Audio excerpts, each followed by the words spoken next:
You're listening to the Back Home Network, presented by Homefield Apparel.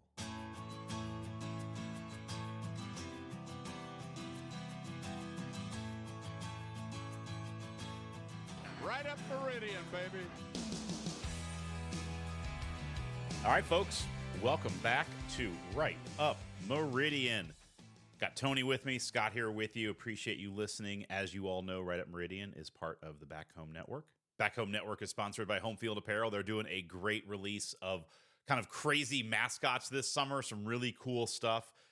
Check them out. Use the promo code HOME23 to get 15% off your first purchase. They also have like retro baseball jerseys. Just some great stuff. Check out Homefield Apparel. At least go on there, check them out, and get on their mailing list because they always have great stuff coming off in the fall. There we go. My mic turned off. It's something with this podcast, man. It's like, doesn't happen on other ones. It's just this one. The mic always turns off like 2 minutes in. So you need to look at that. Anyway, check them out. Homefield Apparel. Use promo code HOME23 for 15% off your first purchase. Tony, we've made it through, man. We've made it through free agency. I think this is now, I think, officially the Doldrums until we get to the preseason. Summer League and Olympics, baby. Yeah. Let's go. Summer League, though, I guess I'm intrigued by what some of these draft picks are going to do. But, the last couple of years I was really enthralled because we had some, Benedict Mathurin and Jarris Walker coming into the fold, which I'm still excited to see Walker this year. Yeah, it's like seeing another draft Summer pick. League. Yeah. But, yeah, not as much intrigue for me in the Summer League as there had been the last couple of years, which is typically a good thing for your team when you're not intrigued by the Summer League. They signed the kid from Nebraska, which I thought was fun.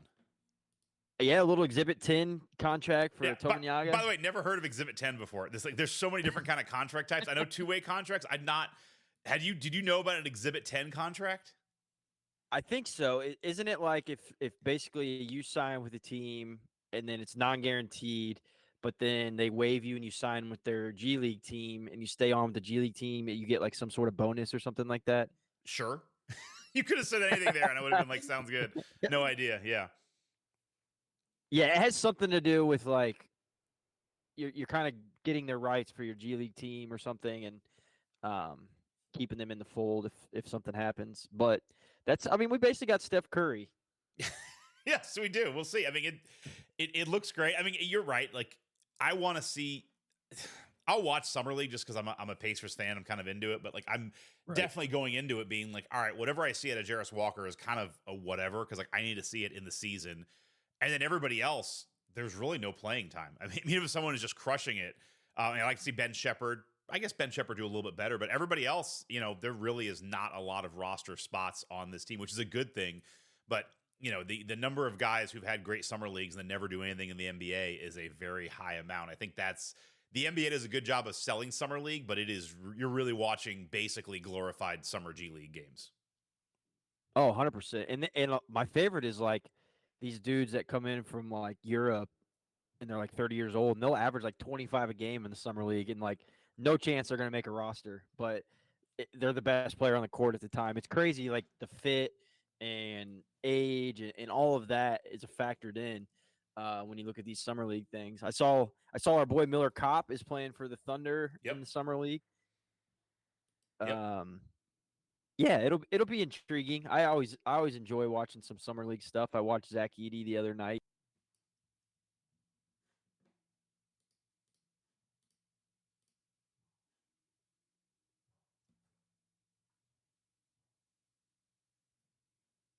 Testing. 1, 2. There we go. All right, keep talking. Zack Edey. God, we're having so many technical problems.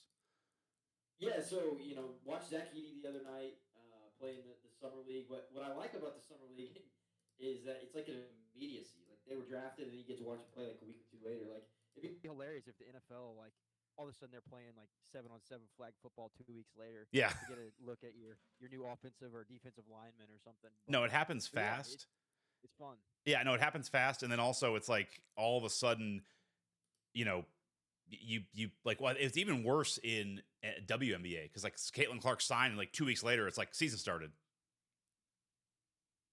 Yeah, no, that part of it's fun too. Like I enjoy that too with WNBA. I don't really enjoy that their season is like in the dead of summer. I don't think they really like that either. Yeah. But yeah, it's fun, the immediacy of it all. I will say, I'm going to make sure I got this right. I saw it I still watch local news, so sorry, I'm a lame guy. But they had a story on Enrique What's Freeman. Anthony Calhoun up to these days? Yeah, I was watching dude, it's like background noise. We just kind of have it on at night. But they had a story on Enrique Freeman, one of our signings, and it's like a wild story. He went to Toledo, I believe. Akron. Sorry, went to Akron on a academic scholarship, like not even a basketball scholarship. And then sophomore year started playing basketball, was MAC player of the year last year, and is now will be on the Pacer Summer League. And it's like, that's a great story. If he could actually make the roster, that's a great story.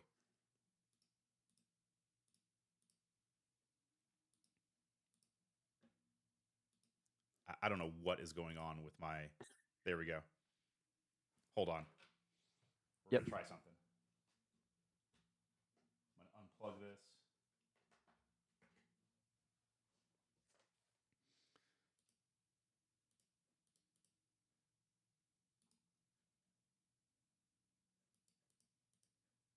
Chat. There we go.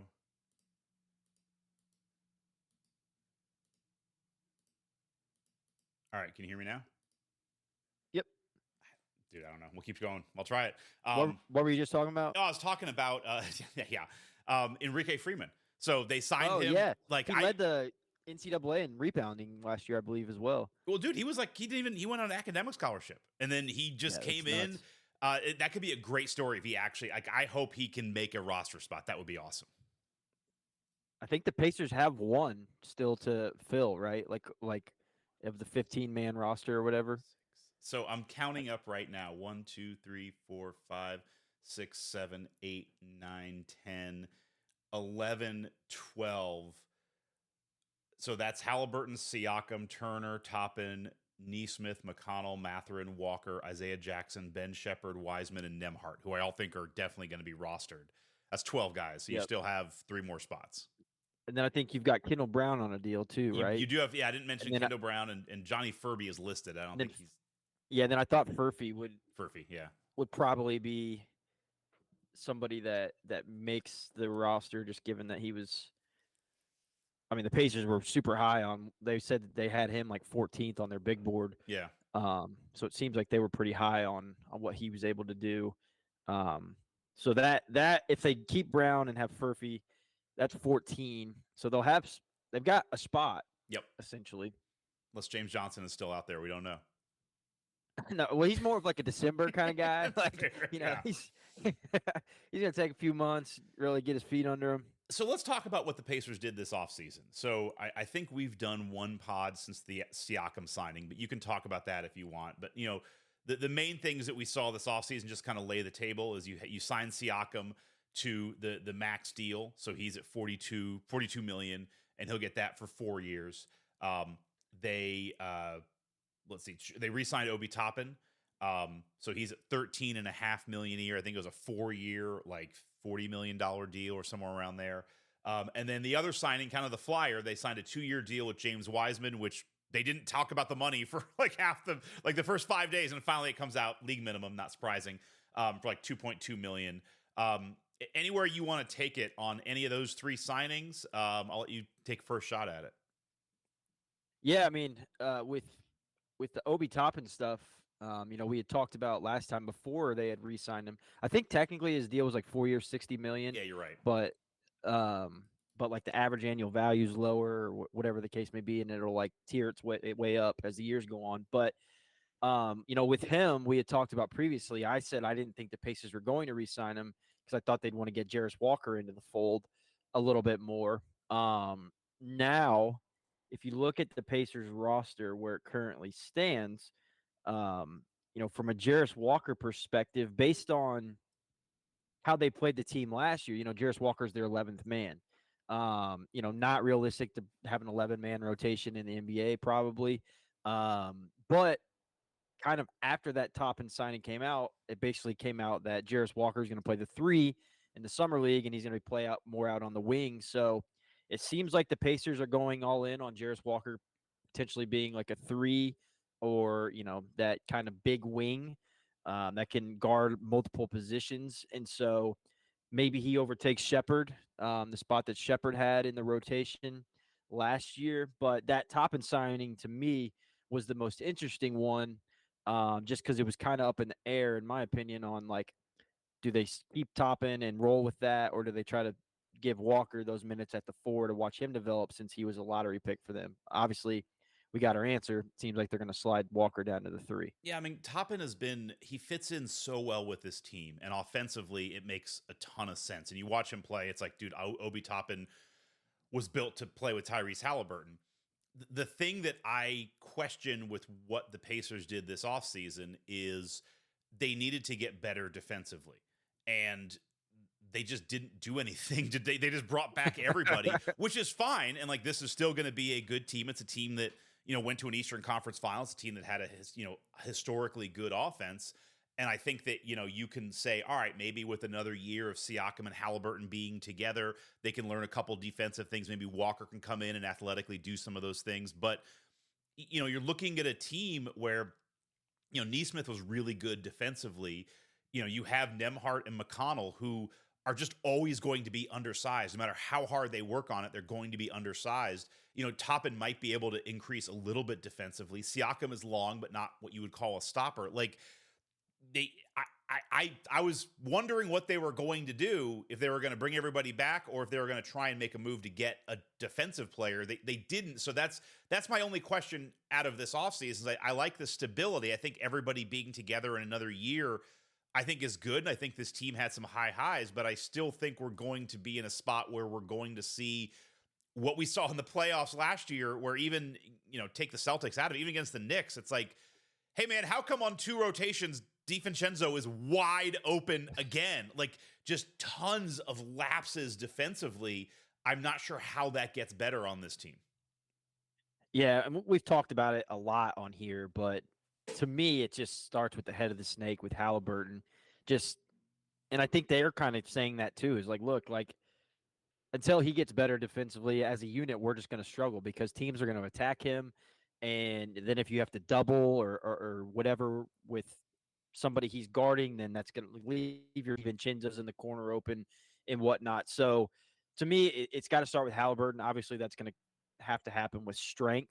Obviously, he has the want to there, but I mean, he is a very, very well below average defender as it currently stands. So, like, he's going to have to get better for the unit to get better. Although I do think they found a little something last year. I think the last half of the season, they were more like in the middle range in terms of defensive efficiency in the NBA. So I think they found a little something schematically, perhaps. Now, granted, that was some time that Haliburton was out, when they found some of that too. So it'll be interesting to me, but I'm with you. Like, they didn't do anything player-wise that's going to, like, change their defense significantly. So it's going to have to be improvement and scheme changes more so next season. Yeah.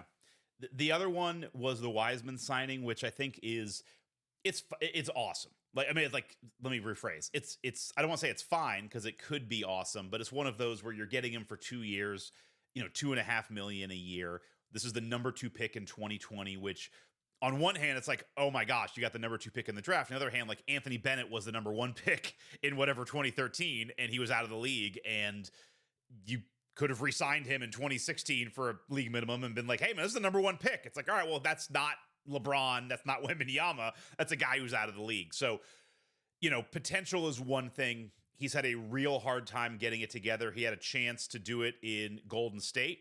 The positive way to look at this is, he was asked to do a lot in Golden State, and kind of maybe the Darko, what Darko did with the Pistons was also not a great comp for longevity, but he's asked to do a lot for a team where it's like, you've got to be plugged in as a 19-year-old rookie on a team that's, going to win a title. That's a lot to ask.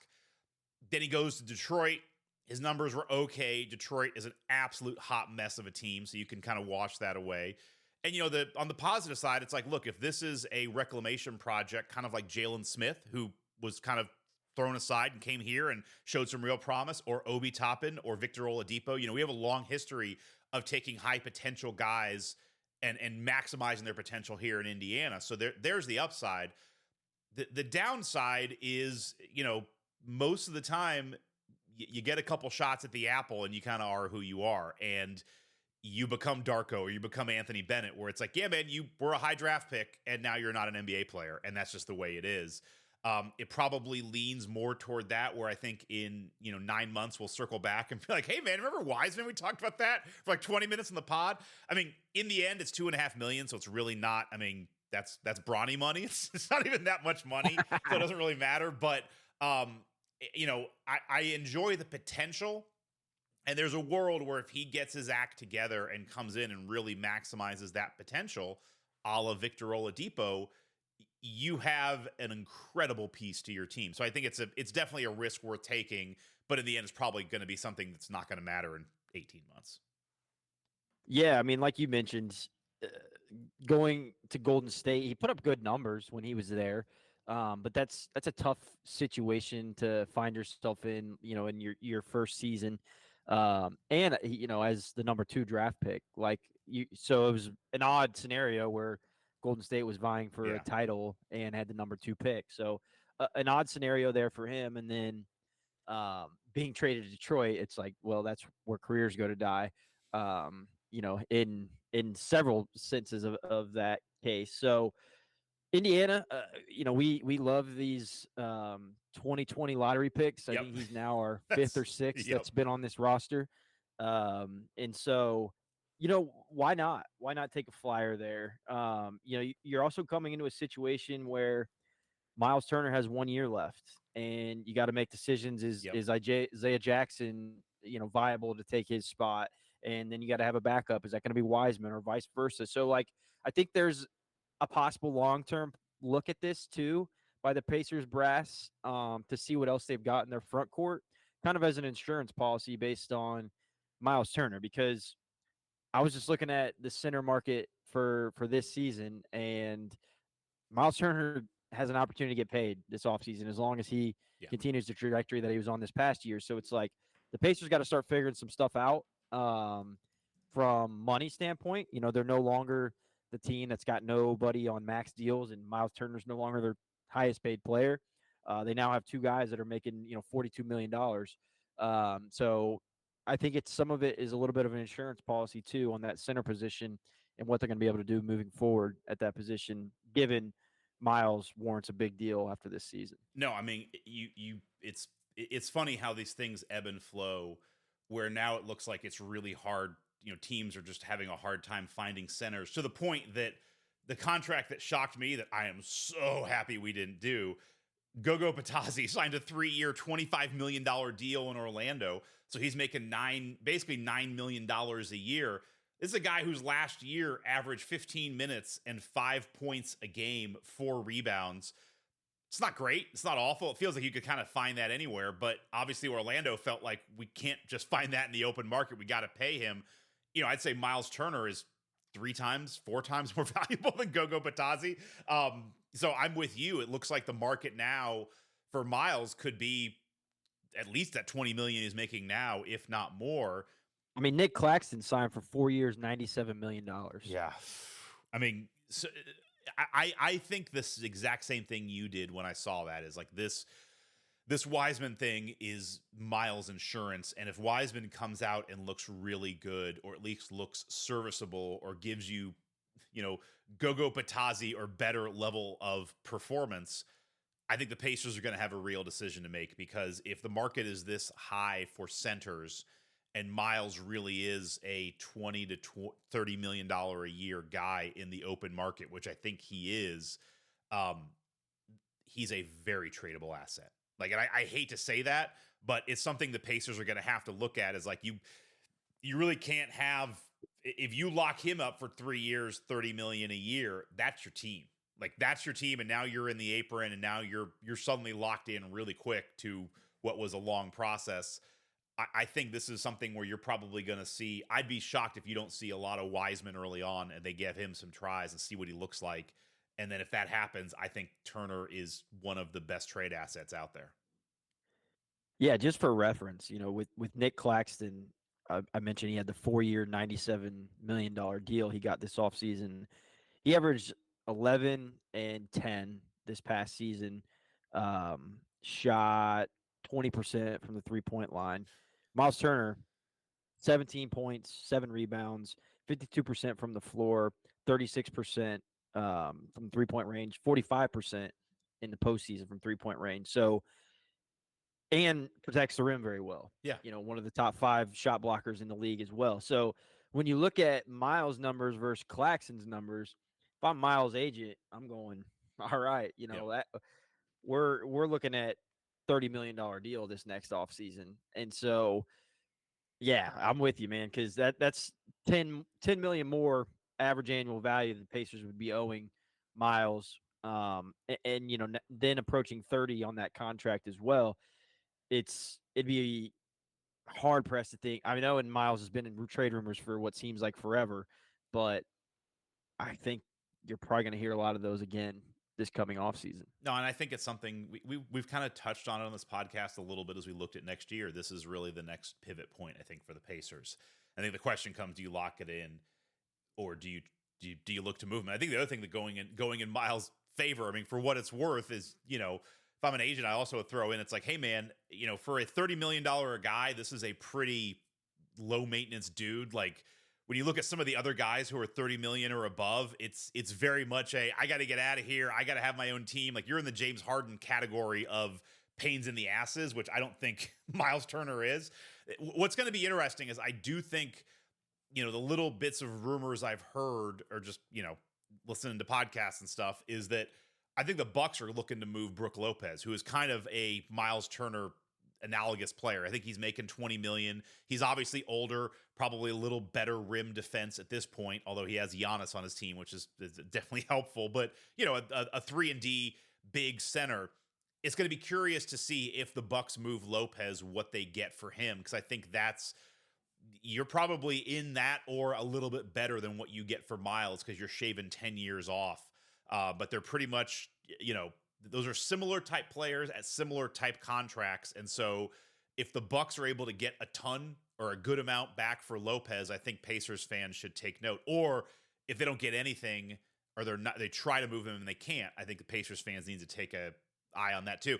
I also think if you get to the end of the trade deadline and the Bucks haven't moved Lopez, that might also depress the market, where you now have 2 similar players on the market, which is just going to make it where your returns are less. Because, like, all right, I don't need to throw the extra draft pick. I'll just go for Lopez instead of Turner. Yeah, no, I think you're spot on.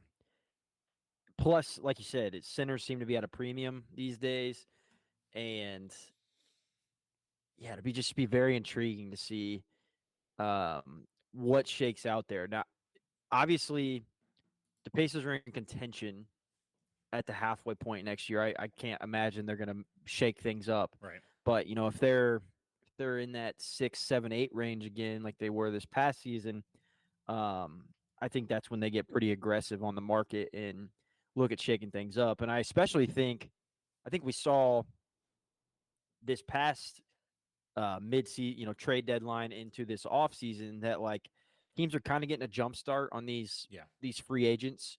You saw it with OG Anunoby and Pascal Siakam. Both the Pacers and Knicks kind of got jump starts on those free agencies by signing their team at the halfway point last year. Then they were able to negotiate with them basically all that half season and got things figured out in short order. And so I think that's going to kind of be some of the new norm as well, in terms of guys that are coming up on free agency, is kind of get a head start on them if you're really coveting them, and get them at the trade deadline instead. So it'll be fascinating to see, because obviously Miles is the longest tenured Pacer by a long shot, and has pretty much played nice in the sandbox his entire duration while being on the trade block for quite some time as well. So be really interesting to see how that all shakes out.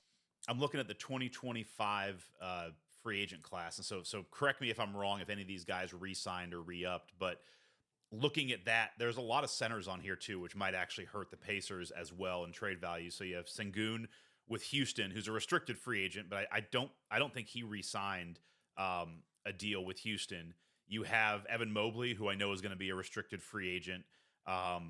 And then just going through the rest of the list, I think Julius Randle, who's power forward but plays the center position. That could be a trade piece. Dude, he could really be a trade piece because it's like he's going to come back and be like, hey, man, I didn't play at Villanova. Am I still allowed to play on this team?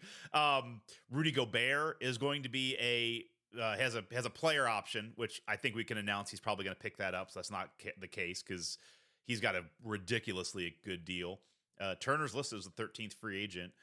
Aaron Gordon, I think he's listed as a player option. So he'll probably take that. I'm just going through I'm just looking for centers. But anyway, the guys we named, and Naz Reid with Minnesota has a player option. So there's that's a good number of centers. That makes you also wonder, would the Pacers just hold on? And I'm with you, man. Like if they come out strong, and we can talk about where we think they slot into the East, for next season. But it's like if Wiseman comes out and is just, 3 or 4 points a game or looks kind of like Jalen Smith or just kind of is like, all right, he's okay. You got to take a lot. Like, it's going to put the Pacers in a tough spot because they've got to figure out, like, do you let the asset walk? Do you trade Turner and maybe mess things up if you're playing well and you don't have a backup option?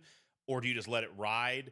I think Wiseman not playing well makes it a really tough decision for the Pacers. I'm not sure what the answer is because I think I'm not sure they're ready to lock Turner up as, the number 3 guy on this team. I'm not even sure they should. But if you get moved Turner at the middle of the year, unless you're getting back another center who's got a couple years left, and I don't know who that would be, you're going to be really thin at center. Like Isaiah Jackson and a mid Wiseman is not going to get you what you need.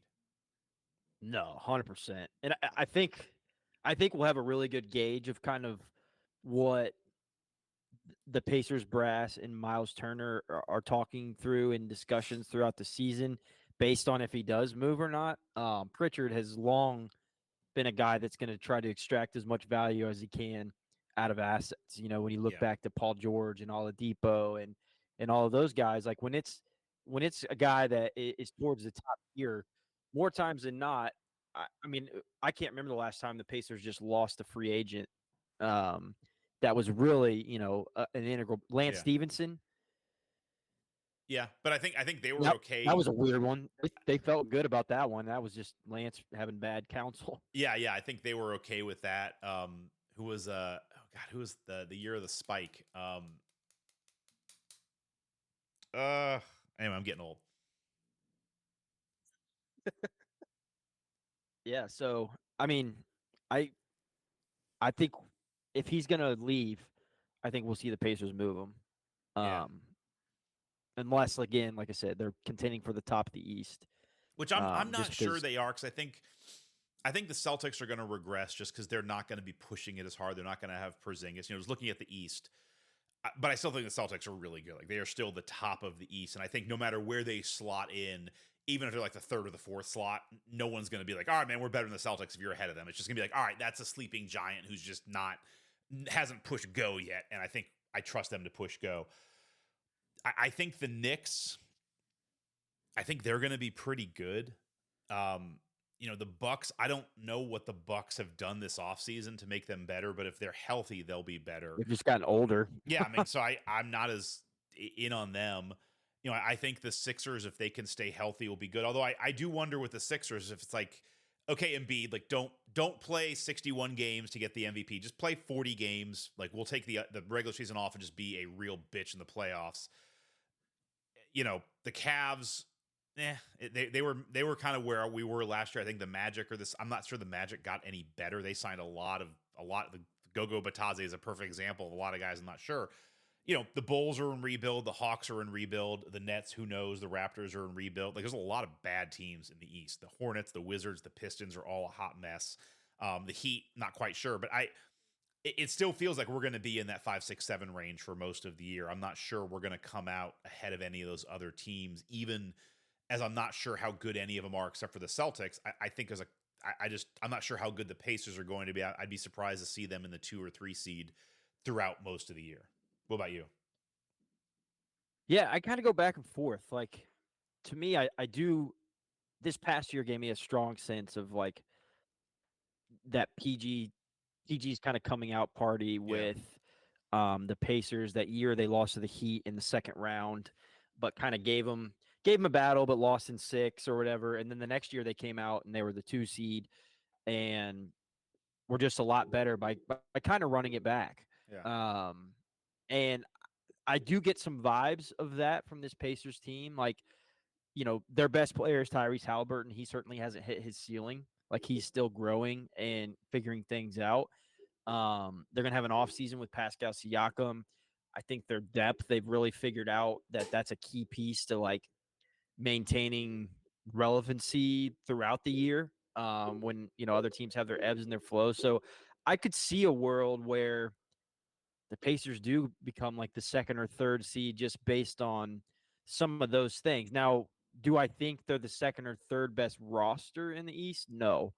But I didn't think they were the 2nd best team in the East this past year, but the conference standings at the end of the playoffs would say that they were. So obviously a lot of things have to shake out, but I could see a world where they were 2nd or 3rd seed just based on some of those factors. Yeah, no, and then the thing is, the teams above them, the Knicks and the Sixers, it's like they have injury concerns they got to look at. The Celtics are going to have Porzingis missing.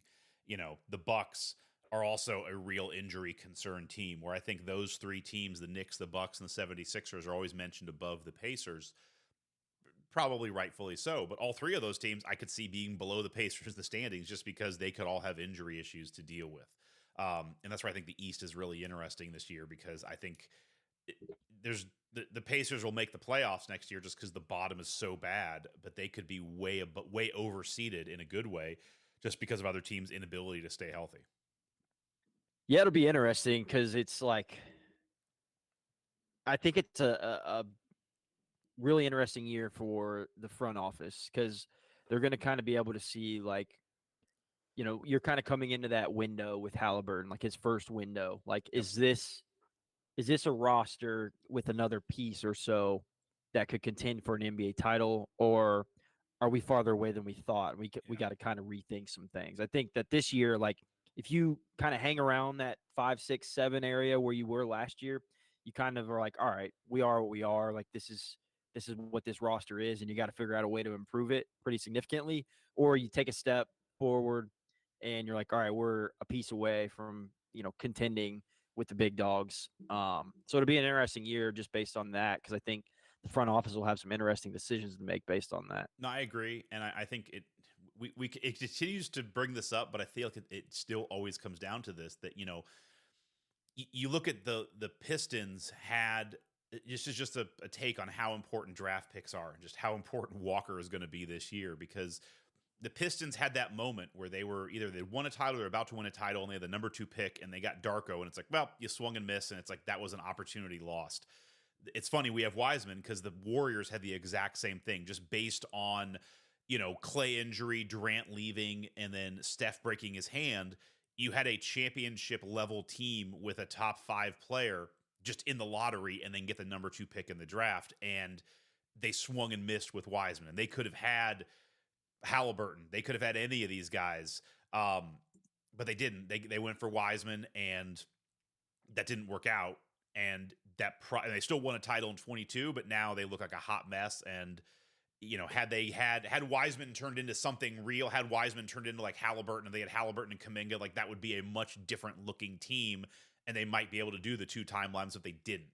And when you have your shot at the apple at the top of the draft, you really got to get it right. Like, screwing it up can really ruin windows. And I'm talking like Warriors championship level windows.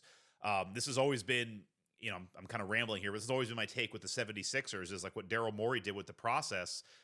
It actually kind of worked. They just made the wrong picks. Like, if they Right. don't, I don't know who else in the draft, but like Simmons didn't work out, but like Embiid was the right pick. Markelle Fultz. Yeah, if you get Jason Tatum instead of Markelle Fultz, and then I don't know who, I don't even know if you can pull it up, like the draft that Ben Simmons was in, there was other guys on that draft where you're like, dude, that's a stud.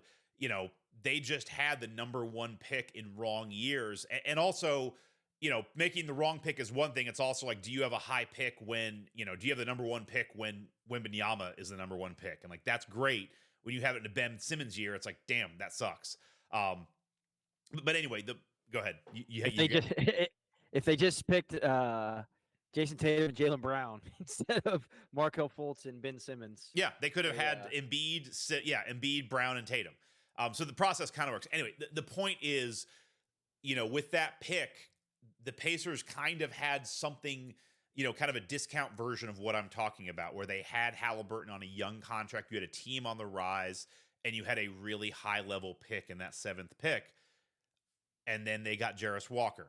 And, it's still yet to be seen because the dude really has not played in the NBA. And I hope this is the year he breaks out and we're all like, holy shit. I mean, there's a world he could win Rookie of the Year, I think. 'Cause he didn't play enough last year. And, this draft class was kind of poo-pooed.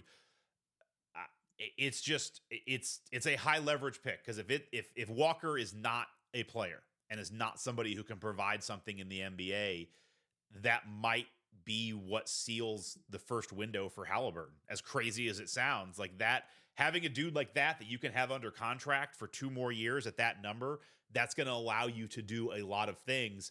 If he's a complete loss, now you got to start doing things in free agency. You've got to start doing things in the trade mill, which is not something the Pacers have been good at in the past. So I'm very concerned about it, because I do think if that doesn't work out correctly, this could be kind of putting a nail in the coffin of Haliburton's first and maybe his entire window with the Pacers. Totally agree. It's got to be, and it's like, okay, if you don't think you've got something there after you saw him for a year, like his value is probably never going to be higher than now. So it's like you can maybe right a wrong if you move him quickly, but doesn't seem like they were really interested in that. So it does give me hope that teams were inquiring about him and they're like, no, we're hanging on to him. So it gives me hope that they're not like, oh shit, we messed this up. But at the end of the day too, it's like you got to play him. Got to see what you got, because eventually potential only lasts so long. Well, it's got to be this year. I mean, he's 21 years old. It's his 2nd year. I mean, he'll be contract eligible next year. I mean, it gets real, as Yogi Bear would say, it gets real late quick here. It's just like you can't sit a guy this long, and it's not like this team is competing for titles. Like you need whatever he can provide. You need to know that. And so, and again, I will say, I'm just concerned because of the way they've held him on ice. I hope that I'm not even proven wrong. That it's just like I'm proven that like this guy is as good as I think he is. You and I have been talking about him like he should be playing way more. But I agree, now is the time. And I would say the same thing for Mathurin. Mathurin took a bit of a step up his 2nd year, but still was not, I think, where everybody wanted him. He got injured. I think we could have used him in the playoffs. He needs to take another step forward. We can't just come back with the same Mathurin we had next year. Mathurin was also a high pick at the time. He was the highest pick at that point up until the Walker pick. You need Mathurin to step up as well. And if those two guys can play at a really high level, I think the ceiling of this team is raised to a point where maybe they could compete with Boston. Because then I think it gives the front office the ability to say, all right, we can move Nembhard, we can move Turner, because we can get smaller because we know we have Mathurin and Walker who can both give us 20 points a game. And if they can do that with Siakam and Haliburton, you really do have something special now. Yeah, I was actually just looking too at the 2021 draft class. I'm like, yeah, we kind of wasted a pick there with Chris Duarte. And I was like, who could we have picked otherwise? But honestly, like, that's a pretty bad draft class. There's not a lot of guys after him that have done a lot. Sanguine, but he's a center. You weren't going to pick him. Right. From a guard/wing perspective, Trey Murphy is solid for Memphis.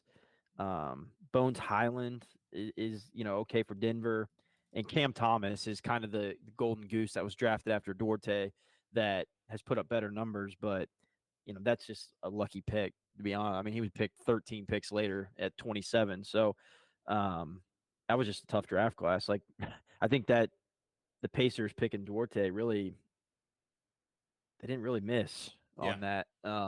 It just sucky year to have the 13th pick. Yeah, no, I agree. And I also, to me, the jury is still, I think Mathurin is still a very serviceable player. And I think he has a really higher upside. So I'm not out on that yet. But you look at other players in that draft class below Matherin. I still was hoping they would have gotten Jaden Ivey. I thought he would have been great, but he hasn't looked great with the Pistons. But again, I think the Pistons are an absolute hot mess.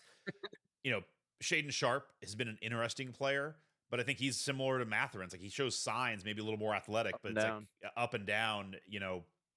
Dyson Daniels. I mean, I'm just looking through it. There's really maybe Jalen Williams has been pretty good. Like, maybe that was the pick that you could have gone for. But yeah, I'm looking through it. There's really nobody else that I would say that like that pops out of the page. Like, they missed on that. I'm like, yeah, Andrew Nemhard, he's good. It's like, that guy's all right. That guy's all right. Should have drafted him. Not too bad. So yeah. And I think the jury is still a little bit too close on the 2023 draft. Although, is there anybody after Walker that you like are blown away by? Trying to remember who I wanted them to get, because it wasn't Jarris Walker. But who did I want them to get when that was coming down? Oh man, maybe I don't Derek know. Lively. Yeah, I guess. I mean, Jaime Jaquez has been awesome, but I also don't like that would have been a wild pick. That would have been a system pick. Well, yeah, and you'd have to trade down for that. I mean, honestly, where I think the Pacers might have whiffed, and it's tough because I think that Ben Shepherd has been awesome, but Trace Jackson Davis has been really good, like really good in the NBA, and I think that was pretty obvious. You could say, like, this is a guy who has a lot of pieces, and him with Haliburton could have been really, really interesting. Yeah, that one though is weird because it's like basically starting at the second round, his agent was like, he's got a guaranteed deal with the Warriors. Don't draft him.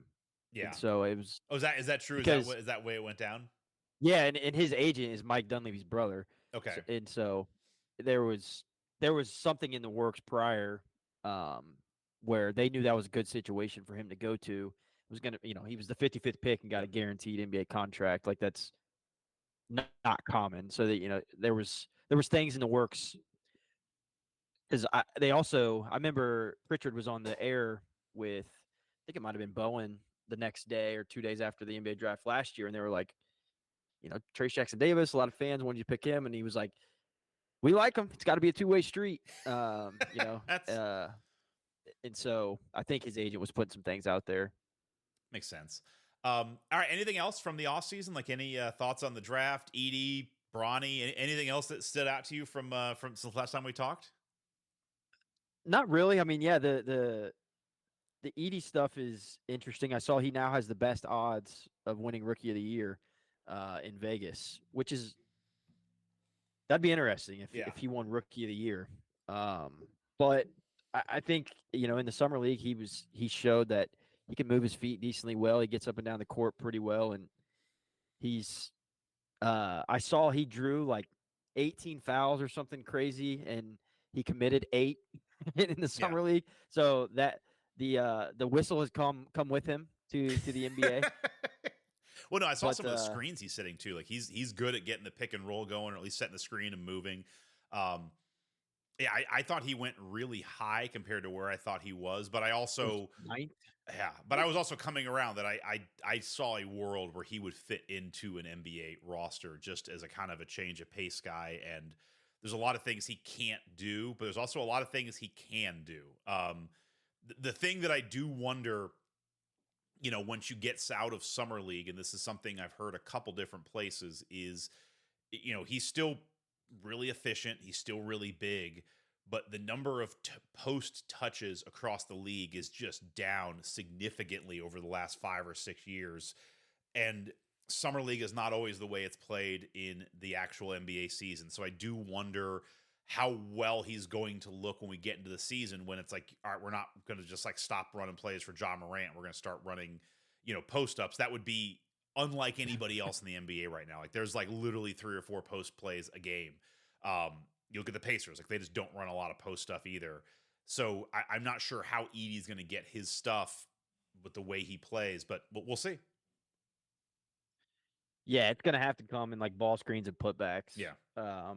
But there is a market for that. There's guys that are going to make a lot of money doing that. And the Grizzlies really, they just love dudes with Indiana ties. Like they've got Zack Edey now. They've got Desmond Bain from Indiana.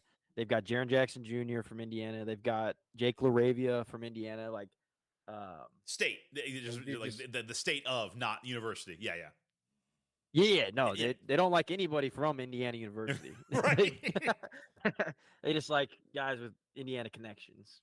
Yeah. Well, and I also, the thing with Edey that I thought was funny is like he started seeing some of the workout stuff and like it's him hitting threes. It's like, oh man, look at it. It's like, dude, okay, let's see it in a game. Like I've seen so many videos of big guys shooting threes and ball handling. It's like none of that happens in the game. So that is one thing. But I will say, if he can grow that into his game, Brook Lopez came into the league and didn't really have that shot. And now he's a damn near 42% 3-point shooter.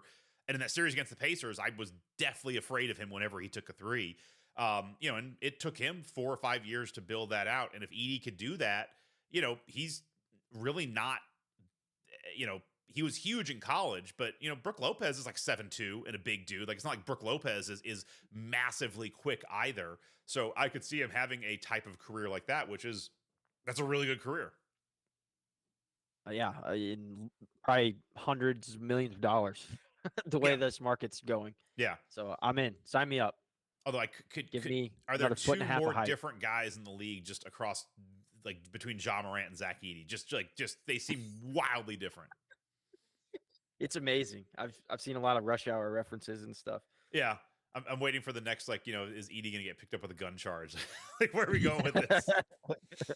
It's I don't know. I'll end with this one last thing. I'm not sure when we'll talk again, but what are you looking for out of what are you looking for with Haliburton and Team USA, or if anything? Distributing the ball. Yeah. I mean, he's like the perfect Olympic FIBA basketball player because he shoots the ball really well. He moves the ball really well.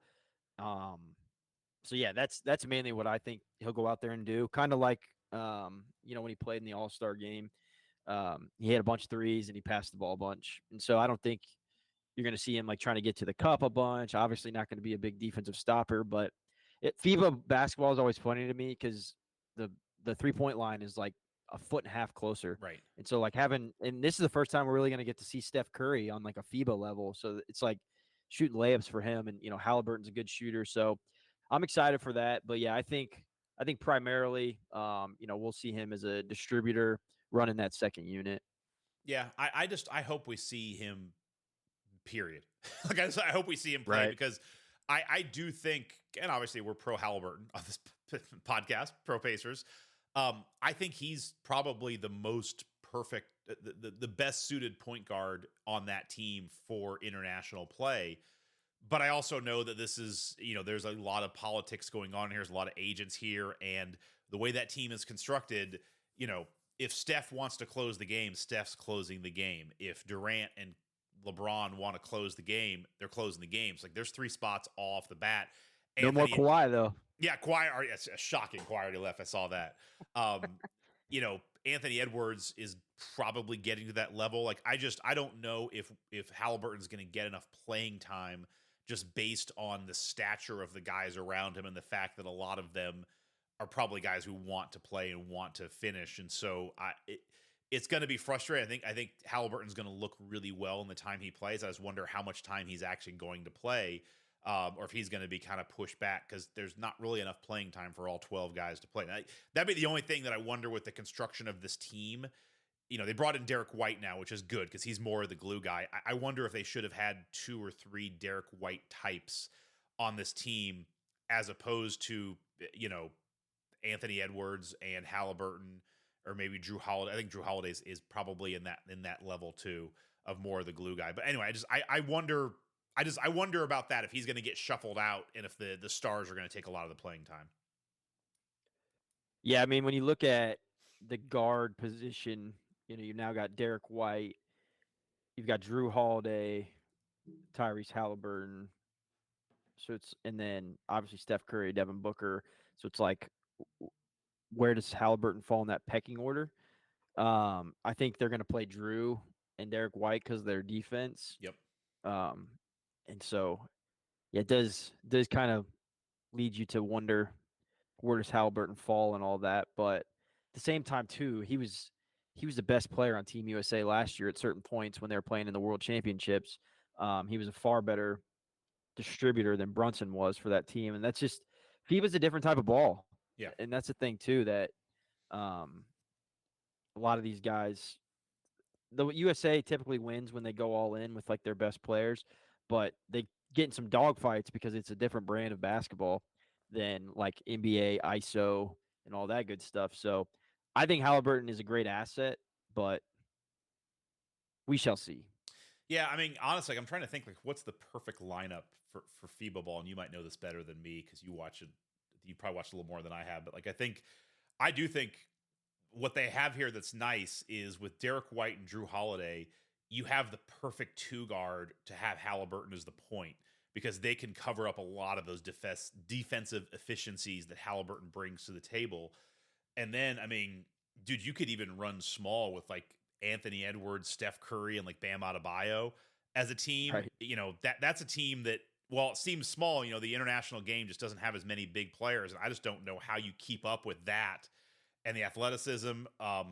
You know, I look at it as like Haliburton and Holiday and maybe like Curry, Tatum, and Bam and or Embiid seems like one of the best lineups you could put out there.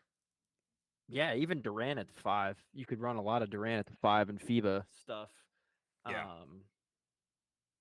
Yeah, they're just I mean, I covet and I don't covet Steve Kerr because it's like any way you slice it, it's like, oh damn, that roster could do some cool stuff. Whoa, well, that one could do some cool stuff. But at the same time, too, you're keeping a lot of egos happy. Yeah. Or attempting to at least. It was funny on Simmons' podcast. He was talking about this and was like, he's like, I just don't think they're a good defensive team. I mean, you have Davis, you have Bam Adebayo, you have Anthony Edwards, you have Drew Holiday, you have Derek White, you have Tatum, and Ryan Russillo was like, dude, you just named 8 great defensive players. Like, I think they're pretty good. Like, I don't know what you're talking about.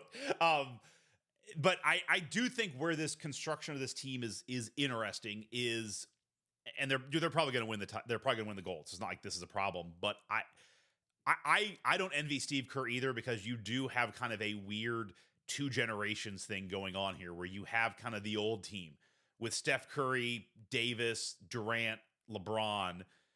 You know, you have a couple of guys who are like mid-prime, I would say, in like Embiid, Tatum, and Booker. And then you have like the young team with, well, not Drew Holiday. Sorry. So Drew Holiday might be on but Drew's a complete glue guy. I don't put him in any of this stuff. He's just like, I think he's a great player. But then you have, you know, the Derek White, the Anthony Edwards, the Tyrese Haliburton. I guess not Derek White, sorry, but basically Edwards and Haliburton, kind of the young guys on this team. And I guess Booker would be in that place too. Maybe Bam. It's just, it's a weird mix of kind of new and old. And I do wonder if they're going to get in a spot where a lot of the older guys like Davis and LeBron and Curry and Durant are going to be like, well, man, we've got to play. We got to play our minutes. I'm not going to get upstage in the Olympics. And it's like, you guys may not be the best players for this team. You know, that's the thing with the dream team is outside of, you know, people kind of look at that as like, oh, it's all the old guys. It's like, well, not really. I mean, like Bird was done. Magic was nearing the end. And I'm doing this completely off memory, but like the rest of that dream team was like Pippen was right about to hit his prime. Jordan was in the apex of his prime. Barkley, you might say, was the best he's ever played. He might have been the best player on that team. Karl Malone was about to hit his prime, staying with Stockton. And you had everybody there was like in the peak of their prime.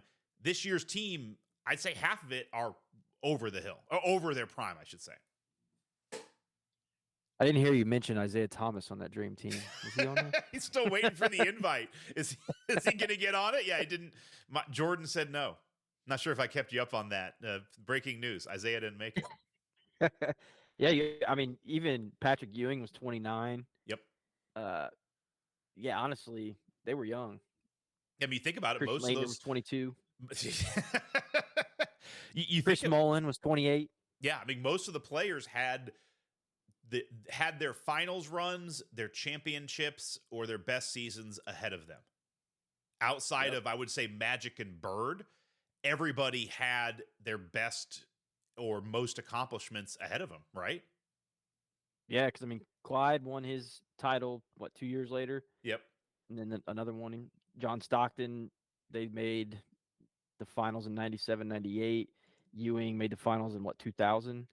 And Jordan 94. obviously won 4 more. Yeah. Barkley, they made the finals. When That did the Suns summer, make the the finals? next year in 93. Yeah. And then Karl Malone, same as Stockton. Chris Mullin. I mean, he was Chris Mullin. Right. He made the finals with the Pacers, right? Was he on that Pacers team? I think so. 2000? Yep. But you look at this year's team, it's like, David Robinson, they won 3 or 4 more. You look at this year's team, it's like, Curry, Curry's awesome. Most of his accomplishments are behind him. He might still have some ahead, but I would say the same thing for Anthony Davis. I would say the same thing for Kevin Durant. I would say the same thing for LeBron. It's no knock. It's just that's the case. I mean, honestly, you might say this is the high point for Tatum. He might have another title or two. So Tatum's kind of undecided, but Tatum's has a really good career under his belt already. My God, he's only 26. That's insane. It's nuts. He's made the Eastern Conference Finals like every year. Yeah. Or better every year of his career. Yeah. All right, man, we're going to wrap up there. Tony, it's been awesome. We will probably be taking a bit of a hiatus. Maybe we'll come back. Let's try and get together when we get to like the medal rounds for Team USA and just talk a little Haliburton, how they're doing. Perfect, man. Sounds good. Always fun jumping on here and chatting. Yeah, always a good time. Thank you everyone out there for listening. And if you have questions, reach out to us at RightUpMeridian@gmail.com. Thank you all for listening. And for the Right Up Meridian podcast, this is Scott signing off.